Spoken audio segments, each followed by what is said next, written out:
Welcome to today's press briefing on COVID-19 situation. In attendance, we have Professor Lo Chung Mao, Secretary for Health, Dr. Zhang Shukwan, Head of Communicable Disease Branch, Center for Health Protection, and Dr. Gladys Kwan, Chief Manager, Clinical Effectiveness and Technology Management of Hospital Authority. Professor Chung will deliver opening remarks. Dr. Zhang will then give you an update on COVID cases. Dr. Kwan will brief you on HA's situation. I'll give the floor to Professor Chung.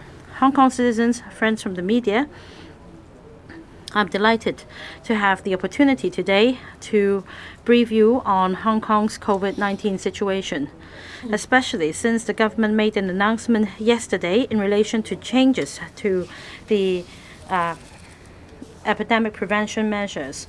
So I'd like to brief you on the latest arrangements, and I'd also like to explain our latest policies to you.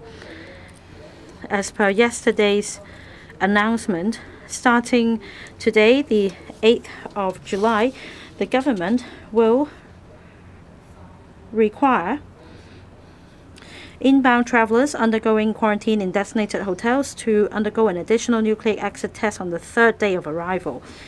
At the present arrangement, these persons are required to conduct PCR tests on the 5th, 9th, and the 12th day, and we are adding an additional test on the third day.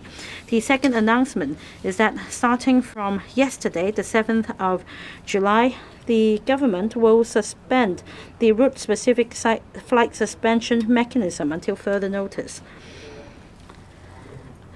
I need to emphasize that in terms of the changes in the policy, especially suspension of the route-specific flight suspension mechanism, it doesn't mean that we are no longer abiding by the prevention of importation of cases policy. It is just that we want to implement the measure with precision. We also enhance testing for inbound travelers. In fact, starting from midnight 24th of May, those who arrived in Hong Kong at that time or after would be subject to additional mandatory compulsory testing on the 9th day. And starting from today, the inbound travelers will need to do another PCR test on the third day. In other words, after arriving in Hong Kong, apart from the PCR test done at the airport on the same day, they are required to take further PCR tests on the 3rd, 5th, 9th, and 12th day. And according to data analysis, during the rebound of the aftermath of the 5th wave of the epidemic, the overall number of cases in Hong Kong has reached 4 digits, and the number of new cases reached from 1,000 cases per day to 2,000 and further to 3,000 yesterday. So this is an apparent rising trend. If no improvement is made, if the situation doesn't improve, then the estimate is that the figure could be doubled in 2 weeks. But of course, the government would wish to get hold of accurate data so as to change the situation. At the same time, for inbound persons from overseas places or Taiwan, the percentage of confirmed cases accounted for around just 1 to 3%, or on average 2%. In other words, we have only 200 infected persons per 10,000 inbound travelers. So it's a matter of how we identify these 200 confirmed cases so that we can spare the quarantine requirement for the remaining 9,800. That's our major strategy now. And in fact, the daily average caseload is just about 150. That's less than 10%, or in fact, very recently, just 5% of overall caseload in Hong Kong. So we need to understand that the social cost for the flight suspension mechanism is very high. Within the past 6 months, from January to June, we triggered the flight suspension mechanism for exactly 100 times. As for cases picked up via PCR at the airport, we were able to identify 534 cases.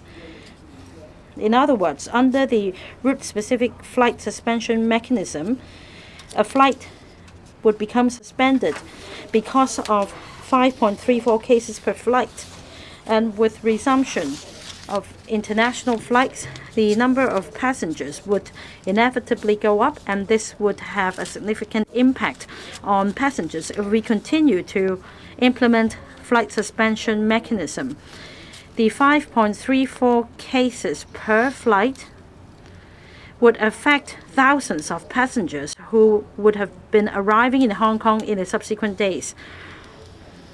Not to mention a serious bottleneck in terms of flight booking and booking for designated quarantine hotels.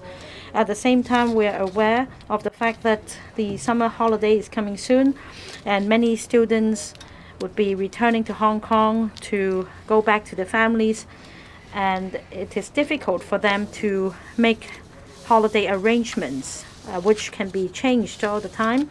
And we do welcome students returning from overseas to come back.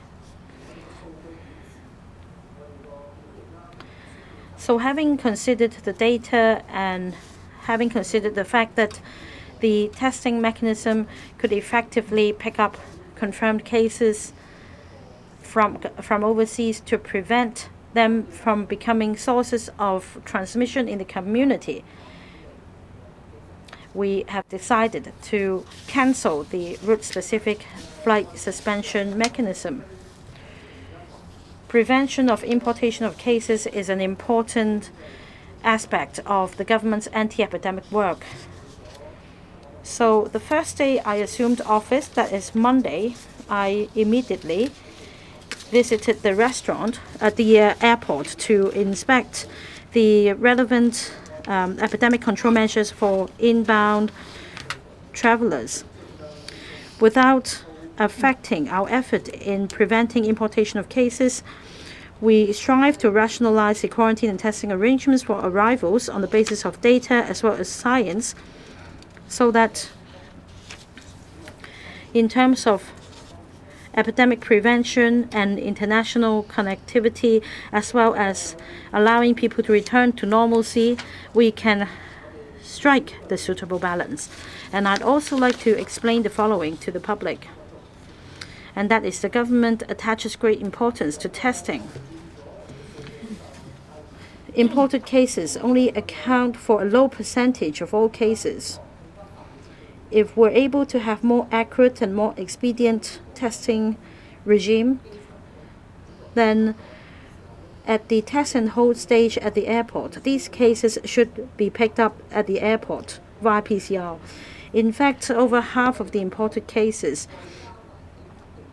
were picked up at the airport, together with regular testing at designated quarantine hotels.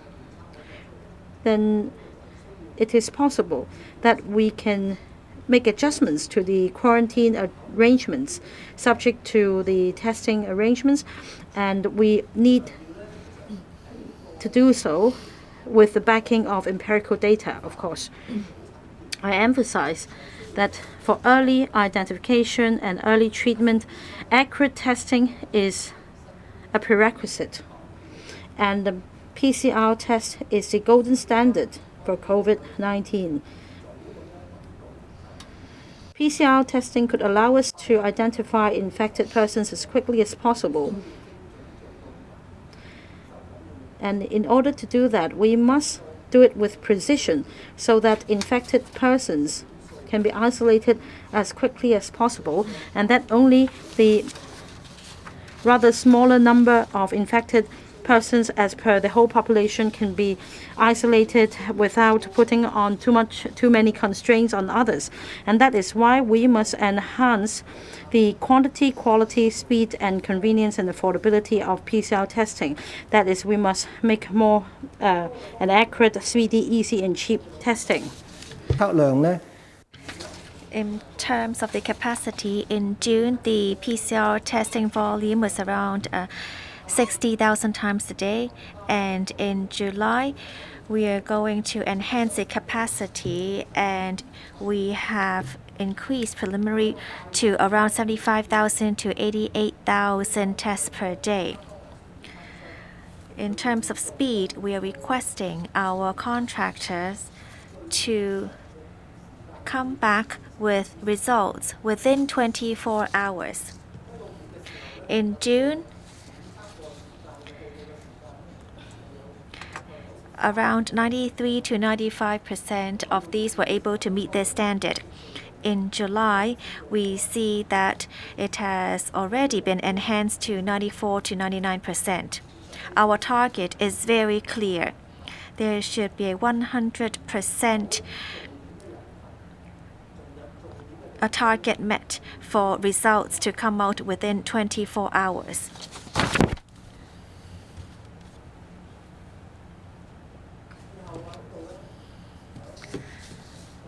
Lastly, I'll have an urgent appeal for the public. The pandemic is still very severe. Now is not the time to relax. We see an increased number of cases still every day, and the medical staff are faced with huge pressure. There have been larger numbers in admitted patients and patients with severe cases. From June to today, we have seen a doubling of the number of patients admitted to hospital. Our medical staff not only has to bear the responsibility and to face high risk in taking care of COVID patients, we must prevent our medical staff, our frontline staff, from being infected, because that would have a negative impact on our services. And that would also affect the normal services provided by the hospital authority, and therefore it would also have a negative impact on non-COVID patients. Secondly, I call upon the public to be vaccinated. Inoculation can help prevent severe cases and deaths.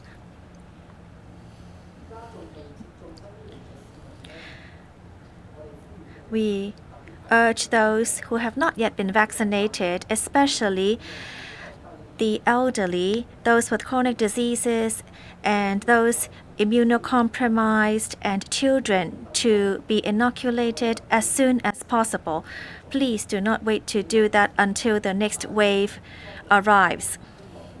Those who have been double jabbed, please take your third jab as soon as possible. The elderly and those at high risk should go for their fourth jab.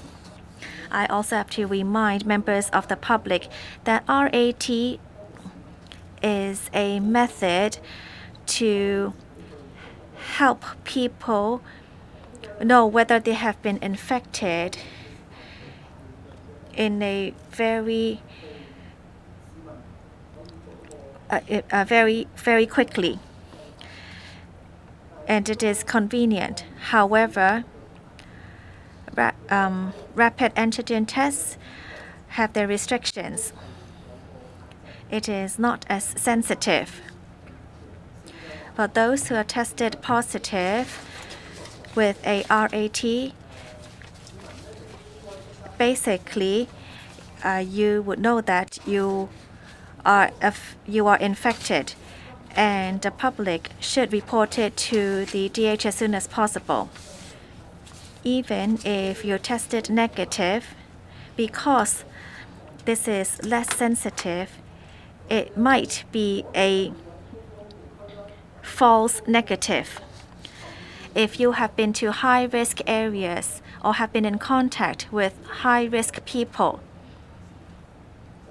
do not think that you are you're not infected with a negative RAT result, you should go take a PCR test to make sure that you have not yet been infected. Thank you. Thank you, Professor Low. Dr. Trong, please. Well, yesterday we tally a total number of 2,748 cases, 1,000 out of which 1,035 of them are through PCR tests and 1,713 through RAT. There are 197 imported cases, out of which 119 through PCR tests and 78 through RAT results. Since the fifth wave, there have been 1.252436 million people infected. There are 3 deaths today reported, 2 male and 1 female, and the HA will give you an update later on. Out of all the imported cases, 74 of them were detected at the airport. 97 were identified while they were in quarantine hotels, and 26 of them have already returned to the community. But many of them have a high CT value, and therefore they may be repositive cases. There are a few places with over 10 cases or more, 63 from UK, 14 from Thailand, 13 from the US, 10 from Singapore. And for other places, their number is less than 10. There are 5 elderly homes that have seen 1 resident infected. One is Lai Yin Hui Kwai Sing Dong Wu Lo On Lo Yun, Po Leung Kuk, Yan Lim. Elderly home, Yi Wo Yun, Yi Wu Zhong Sam, the one in Kowloon. And there are 2 home for the disabled, Fu Hong Wui and Caritas Chen Zhen Ha Hostel. In terms of schools, 214 cases have been identified from 191 schools. Out of these 214 cases, 174 of them are students and 38 are teaching staff. They come from 37 kindergartens and daycares, 82 primary schools, 64 secondary schools, and 8 special needs schools. And in the past 7 days, there have been 107 schools which have seen 2 or more cases, and we suggest 2 schools to suspend certain classes today, including Lutheran Hip Tong Zhong Hok, Class 4D. There are 30 students in that class, and there have been a total of 3 infected students in recent days, so we just suggest 4C to be suspended for 1 week. Lutheran Leung Kur Lau Primary School, 29 students and 3 students infected, and so that class will need to be suspended for 1 week. BA.2.12.1, we have seen 20 cases today, including 18 untraceable cases and 2 which are related to other cases. Suspected BA.4 and PA.4, a total of 11 cases. 6 of them are related to other cases. 3 are untraceable currently, and 2 are close contacts. For the 3 untraceable cases, they live in Queens Road West, Hon Lau Fong. There is a close contact that's already been unconfirmed, and Sun Lung Kok in Kowloon and Fu Wing Fa Yun in Hoi Wing Road. There's a family member who's a close contact already confirmed. So that is all I have to report today. Dr. Kwan will have the floor. Good afternoon. There are 852 confirmed cases receiving care in the hospitals. 113 of them are new cases. For those requiring isolation facilities, 370 patients are now in isolation wards, 15 are in second-tier wards, and 272 are in North Lantau Hospital, Hong Kong Infection Control Center. 82 of them are new confirmed cases. We reported 4 patients in critical conditions and 4 in serious condition. Among the inpatients, 14 are in critical condition and 18 are in serious condition. 3 in critical condition are receiving intensive care. We also reported 3 death cases involving 2 males and 1 female with age between 64 and 85. 2 of them passed away yesterday and the other passed away the day before. They were not care home residents. 1 of them received 3 jabs. The other 2 received 2 jabs of COVID vaccines. They were chronically ill patients and they had other chronic underlying illnesses. 119 patients recovered as of yesterday, including 103 who have been discharged. And since the 5th wave, 52,623 patients have recovered and 52,327 of them have been discharged. Since early 2020, in Hong Kong, 65,003 patients have recovered, including 64,707 of them who have been discharged. 2 patients have been identified as confirmed cases via hospital admission screening, and 3 patients sharing the same ward were regarded as close contacts. As for staff, we recorded 38 new cases. So far, 24,669 HA staff members have been infected and 14 of them have returned to their posts. So 24,347 of them so far have returned to their positions. As for the mixed medicine ward of Alice Ho Muning Netherso Hospital, we have 2 more cases, and so far 9 patients and 1 staff member have been infected, and all the patients are now in stable condition. In this hospital, in the male medicine ward, we picked up another case via admission screening on the 4th of July, and after contact tracing, we identified 2 more patients in the same ward being infected, and all of them are receiving treatment. They're in stable condition. The hospital is conducting contact tracing and investigation, and we have currently suspended visiting arrangements for the relevant wards, followed by a thorough cleansing and disinfection. We'll continue to monitor the staff and patients' situation, and we will continue to follow up on the situation and report to the Center for Health Protection. As for the convalescent ward of the Hong Kong Buddhist Hospital, we've identified 2 more male patients aged 56 and 73 respectively. They're in stable condition, and they've been transferred to Tung Wah groups of hospitals, Wong Tai Sin Hospital, for isolation and treatment. And so far, 14 patients and 4 staff members have been infected, and we have thoroughly disinfected and cleansed the wards, and we will continue to conduct investigation and follow up on the cases with the CHP. As for another nursing home, a 57-year-old female was transferred to the medicine ward of Port Oi Hospital because of a certain illness, and she was found to be positive upon screening. She is now in serious condition, and she's now in an isolation ward. There are 7 other patients sharing the same ward, and they are regarded as close contacts, and they will be isolated and quarantined. There is also another female staff member who has been infected. She last attended work on the 5th of July.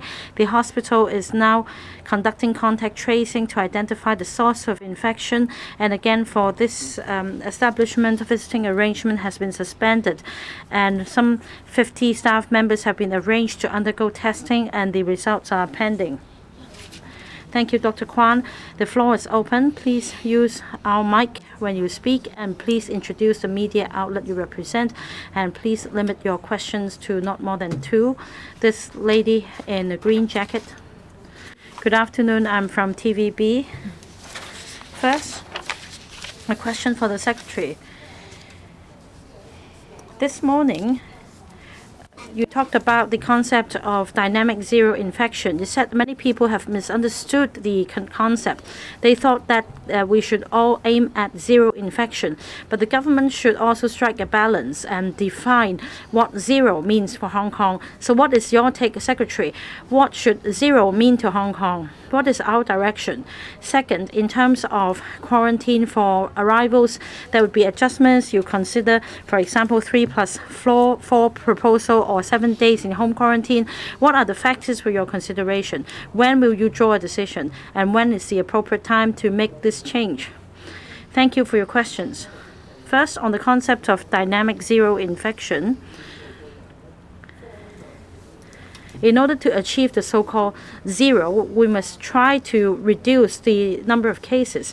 Otherwise, we'll be heading in the wrong direction. As for the concept of zero, let me illustrate with the example of temperature. Hong Kong uses the system of degrees Celsius. So when it comes to 0 degrees, we mean 0 degrees Celsius. But this is not an absolute figure. In fact, it's negative 273 below temperature. In other words, all the particles would be devoid of energy. They would be inactive in minus 273 K. And if we're talking about 0 degrees, it means all the economic activities and people's activities would come to a standstill. This should not be the direction for Hong Kong as an international city. We should set our own 0 degree. It's just like the concept of 0 degrees Celsius. The direction, overall speaking, is to head towards reduction so that there won't be any situation in which people's lives would be threatened, in which the operation of the healthcare system would be affected and the health of COVID-19 patients would be affected. The other balancing factor, of course, is people's day-to-day activities and also economic activities. And in this sense, we need to devise a strategy and come up with the right direction. It is beyond doubt that we're seeing an increase in the number of cases, and the infectious rate at the moment is still bigger than 1, and at one point it rose to 1.8. What it means is that one patient would transmit the disease to 1.8, and then on the following day this would be multiplied by another 1.8. So this is totally against the direction of achieving dynamic zero infection. On the contrary, if we're able to implement a more accurate PCR testing regime so that we make it easier to identify positive cases earlier, and then we take a more stringent approach in isolating infected cases, and I must emphasize that we're isolating infected persons, and we need the community's understanding that infected persons should not be allowed to go about in the community threatening other people's lives and undermining other economic activities. So as long as we're able to identify infected cases with precision followed by stringent isolation, we should be able to cut infection. And in this sense, we can curb transmission so as to gradually reduce the transmission rate. And if it falls below 1, it means that the daily caseload will drop. Let's say if the rate is 0.9, that means for the daily caseload, it will be multiplied by 0.9. And then we'll be moving towards the goal of achieving dynamic zero infection. As to what is the acceptable level, we must not allow the number of confirmed cases to further go up, and that is the goal of achieving dynamic zero infection. As for inbound travelers, the quarantine stay currently is still 7 days. We will consider the statistics and data, and we would also assess the impact brought along by the cancelling of the flight suspension mechanism.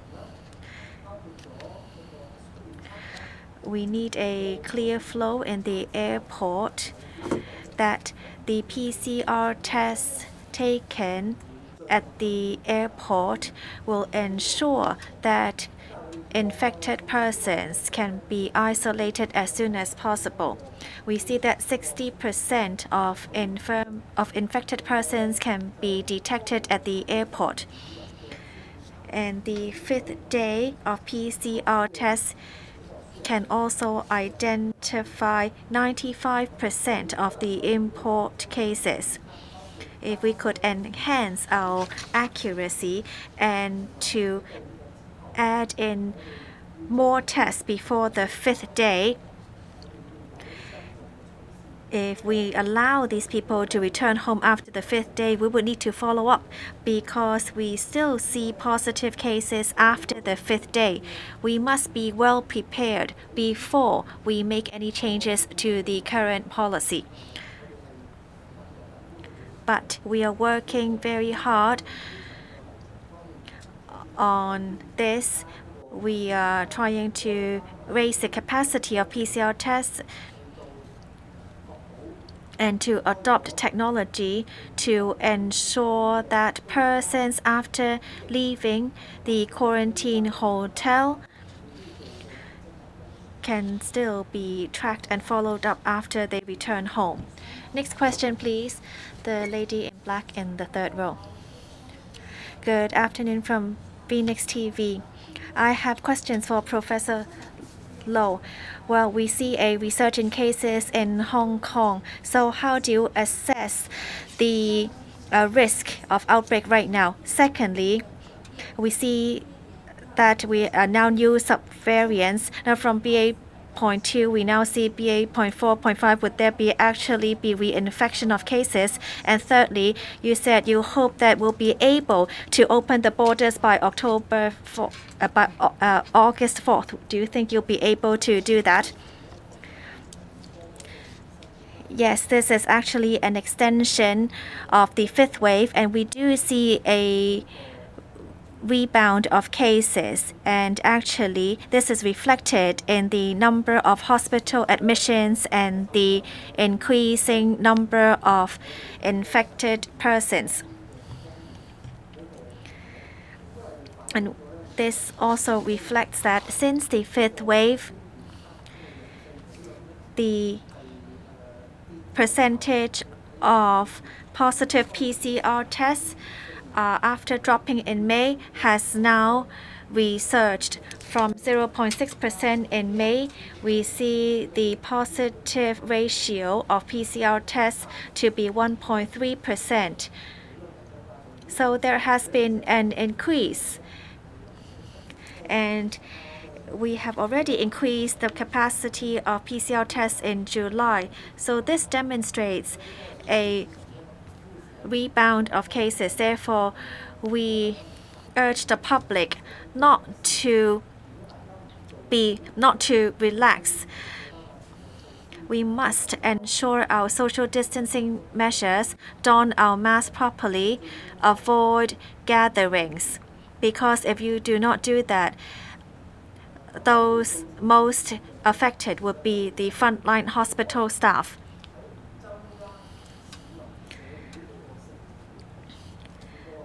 We do not want to increase the cost, which means that we hope to just maintain the existing facilities, and therefore we are not going to relax any social distancing measures at this point. We must protect the public and protect our medical staff. We do not want to see the pandemic aggravating, but in order not to further tighten up social distancing measures, we need all of your cooperation. We want more accuracy in PCR tests, and I said we're trying to raise our capacity, enhance the speed and efficiency to try to go for early detection and identification. Infected persons should not leave isolation or quarantine to pose a risk on the rest of the general public. Any infected persons, regardless of staying at home or at a quarantine facility, must comply with the rules. Positive cases must comply with the law. We would apply new technology such as using a wristband to ensure that infected persons will not go out into the community to pose a risk to the rest of the people.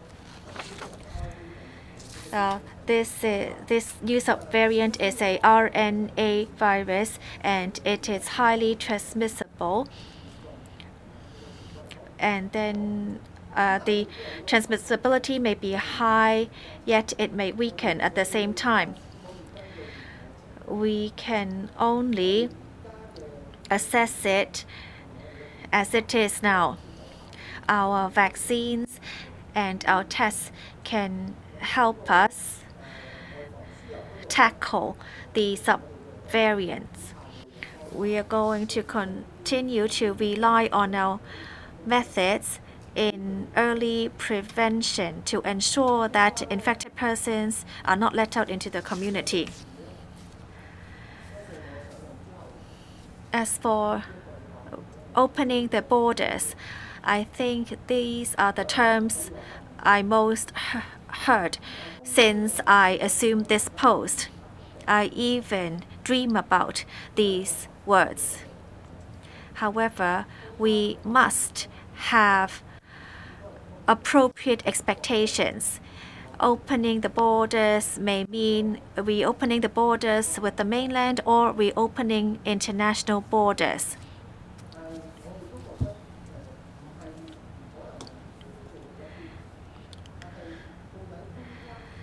How are we to open our borders? Are we talking about returning to the convenience of pre-COVID times by using a home return permit card to just go across the border within a few minutes, or for those who work in Hong Kong yet live in Shenzhen cross the border every day? I am sure that this is not an appropriate expectation within a short period of time. The same goes for international borders. However, we will try to increase the volume. Although our measures may bring inconvenience, I hope the public will understand that we are trying to protect people's health and our medical system.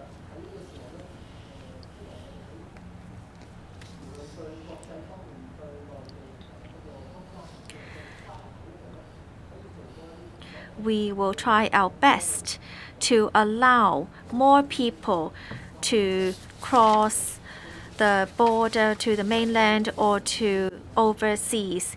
We have done some work this past week, including communicating with the mainland to increase the number of hotel rooms for quarantine in Shenzhen and to prevent scalpers from taking up all the hotel rooms. These hotel rooms are governed by mainland authorities. We can only communicate with them the needs of people in Hong Kong. The Shenzhen authorities has also came up with the humanity care quota arrangement, which is outside of the 2,000 quota daily. So we are working towards that direction.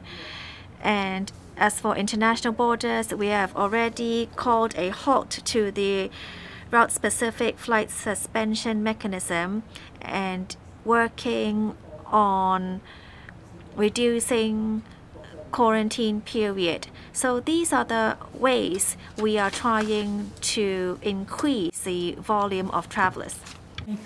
Next question. The third row, this lady in the black jacket. I'm from Mingpao. First, Professor Lo, you mentioned that we should accept that there will be a certain level of cases. What level do you mean? Do you accept this current case level? And what is the 0 degree for us, or 0 Kelvin for us? Is it that the rate should be smaller than 1? And you talked about identifying the 200 cases with precision so that the remaining cases wouldn't have to go under quarantine. Is there a target? For example, within 3 days, you should be able to identify a certain percentage so that we can shorten the quarantine period to 3 days. Another question, we've received inquiries from some hostels, and some residents were released from hospital, and after being sent to the residential care homes, they tested positive again, so on and so forth. I'd like to ask Dr. Zhang how these cases would be handled, and also Dr. Kwan, what are the criteria for discharging patients living in residential care homes? Would they be discharged back to the care homes or otherwise?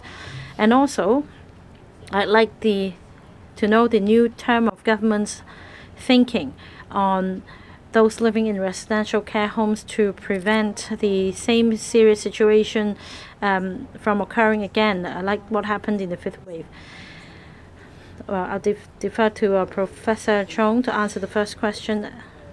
We need to be clear what our goal is. What we're sure that is that in terms of direction, we need to reduce the number of cases. The rise in the number of cases would pose an adverse impact on our healthcare system. The COVID-19 epidemic has been around for 2 years, and for dine-in ban or lockdowns, I think we all understand that we should avoid implementing these measures as much as possible. So what we need to do is to identify infected cases, because for dine-in ban and lockdown measures, the reason these measures were needed were because we could not identify infected persons, and that everybody should just stay in and prevent further spreading of the virus. And according to the chief executive, we should identify and pick up sick and infected persons and put them in isolation instead of putting everyone else in isolation. And that is why we need to regularize PCR testing. It is an effective means to identify infected cases so as to prevent them from spreading the virus in the community. This is the only means to reducing the number of cases. Normalizing PCR testing is also one important means in our country's anti-epidemic strategy. They have a 15-minute testing circle. The direction, all in all, is to regularize or normalize PCR testing so that we stand ready in identifying infected persons. We need to be prepared so that when it strikes us, we'll be able to identify infections by PCR testing instead of introducing lockdowns and bans whenever the next wave hits us. We should be able to identify infected persons anytime, anywhere, and prevent spreading of the virus in the community.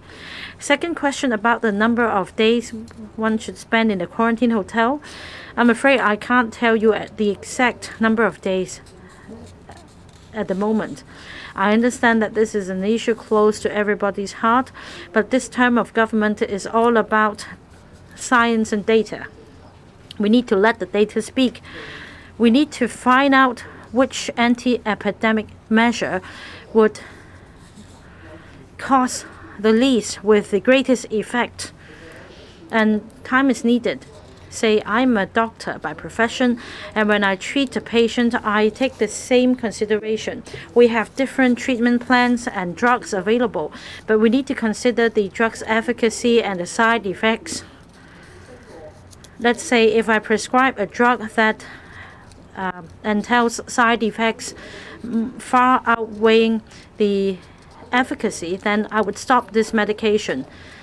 And let's say if I prescribe a course of 5 days of medication with the same effect of 7 days, then we may opt for 5 days, the 5-day course. Now, I'm not suggesting that the quarantine hotel period should be shortened to 5 days. I'm just using a course of medication as an analogy. Say if we have double-blind comparative clinical trials, we compare the result of a 5-day course and a 7-day course, or even a 3-day course before drawing a conclusion. So without data backing, we will not arbitrarily make any change. Dr. Zhang? I guess your question refers to a confirmed case being a residential care patient after being discharged is found to be positive again. And this is no surprise because after you've been recently infected, if you go back to a residential care home in which you have regular testing, it may be possible that these cases with high CT values may be picked up. But it does not mean that these cases are highly transmissible because they have high CT value. Dr. Guan, for elderly residents in care homes, if their condition is stable, we'll allow them to go back to the residential care home. On the 7th day after onset, we'll conduct an RAT test. If the test result is negative, they can be discharged to further observe isolation in their residential care homes. If they're in stable condition, they will be referred to holding center for elderly residents in the community until they get a negative test result. And when this happens, they can be released back to the residential care homes. We're now considering stepping up testing for these residents, including PCR testing. Let me supplement. One emphasis for hospitals is that we need to ensure staff as well as patients in hospitals would not be subject to major outbreaks. They need to be protected. We have isolation measures to prevent outbreaks. So it is important to have PCR testing in a more precise manner. And in the future, we're going to step up PCR testing at hospitals and care homes to make sure that the virus would not enter these establishments. They should be away from these establishments so that we can protect our elderly. Okay, 嗰邊第四行 The fourth row, this lady. I have 3 questions from ViuTV News. The first question, just now you mentioned a more precise testing strategy will be deployed. Does that mean you will refrain from imposing indiscriminate social distancing measures like banning dine-in or lockdown? And under what conditions would you resort to imposing blanket bans? And the second question, as cases are expected to double in 2 weeks, does Health Bureau has any response plan to prevent public hospitals from being overstretched? Could the authorities promise that the collapse of healthcare system will not happen again? And the third question, you once said living with the virus will get us all killed, but Hong Kong has been failing to maintain zero COVID. How will you close the gap between the goal and reality? And do you have any concrete indicators or KPI to measure the easing of pandemic and the performance of the government? Thank you. Can you repeat your first question? There's one word I missed. Just now you mentioned a more precise testing strategy will be used. And does that mean you will refrain? That means you would choose not to impose some indiscriminate, like a blanket ban of the social distancing measures? Thank you. Yes, this is the direction of the government. We will try to exercise our maximum responsibility in order to try to improve the current detection test measures, such as making our PCR tests much more easily available, cheaper, faster, and more convenient for our patients, for our people. And in that case, then we can detect and isolate those infected minority rather than imposing all these more strict social distancing measures to the non-infected majority. And this is the way that we are moving forward. And your second question is about the current trend that the number of infected new cases is now, well, roughly doubling in about 2 weeks' time. Yes, this is the prediction based on the trend in the last few weeks. But I think we are here to shape the future. We will have to carry out more vigilant and more precise testing and more vigilant isolation for all those infected minority, using including home isolation and also specific isolation facilities to make sure that those infected people are not walking around in our community and causing community outbreaks. I think with better detection measure and isolation measure, we will be able to reduce the community transmission and reducing the R0, hopefully to below 1.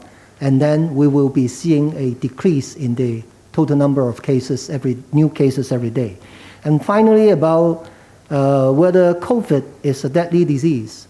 Now, well, you can ask the over 9,000 people who have died within the last 3 months in the 5th wave of pandemic. It is a disease which can kill. And remember, even in SARS, we have SARS for 6 months, and there are 299 mortality, compared to our 5th wave of COVID, which caused over 9,000 deaths within 3 months. Even though we say that COVID is less virulent than the SARS, but the fact that it's so infectious, it's so contagious, it actually killed more patients than SARS. So I would definitely sustain my statement that COVID is not a mild disease, and we cannot just lie flat and coexist with the virus. The virus will attack us. And in fact, it may not be the younger people, the more well-off people. It's our underprivileged people, the elderly, the very young, and our chronically ill patients. And we have, as the government, we have the duty to protect them. 下一位，呢邊第三行。 Next question, please. The gentleman over there. Good afternoon from St. Paul. The secretary said there will be an additional day of PCR test so that it will be more accurate. We see that we are able to detect 95% of the cases, but the remaining 5% actually may flow into the community. Under the new policy, are you confident that you'll be able to prevent more cases for going into the community? Quarantine people hope to be able to return home after 5 days. So are you going to consider the 5+2 hotel plus home quarantine arrangement? When would you actually roll this out? I would like to ask about GBA doctors coming over to work in Hong Kong. As we see from the news yesterday, in October, the first batch of mainland doctors will arrive. Why do you need to launch this program so soon? Do you expect that the overseas doctors' main arrangement is not enough? So would the mainland doctors be working hands-on or working in consultant work? would you consider introducing more mainland doctors? No, you've already asked 2 questions. How about we take these questions first? Secretary, please take these 2 questions. Well, I don't think talking about overseas doctors is an appropriate discussion today, because if we start off with this topic, I'm sure we'll have to stay here for a very long time. Well, let me address the question regarding new quarantine arrangements. First of all, we haven't come to a decision yet. I haven't mentioned 5 days or 2 days. We are trying to optimize the current policy. Let's say there are around 10,000 inbound travelers each day. Well, actually, we haven't reached this number, but let's say the number is 10,000. 1%, let's say I use 100 as the number, 1%. Well, 100 of them may be infected. At the airport, we are able to detect 60 infected persons through PCR tests. For the remaining 40, we would identify 35 of them through the 5th day PCR test. And you are correct.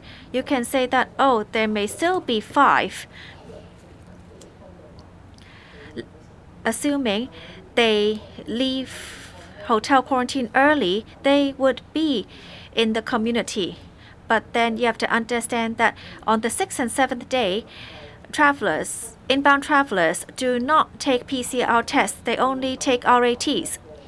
Actually, we'll have to wait till the 9th day, which is when they take another PCR test, that we would detect them. So these 5 could only be detected on the 9th day. So this is an improvement we could make to conduct another PCR test a bit earlier. If we are to detect all cases at the hotel, then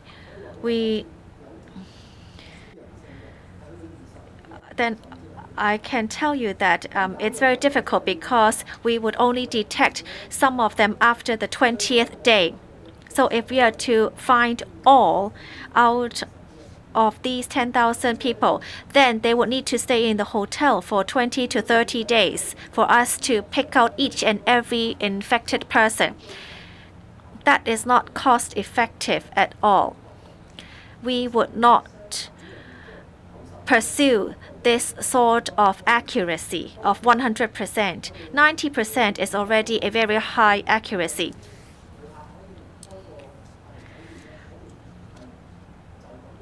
We are not just letting these persons leave after hotel quarantine on the 5th or 7th day.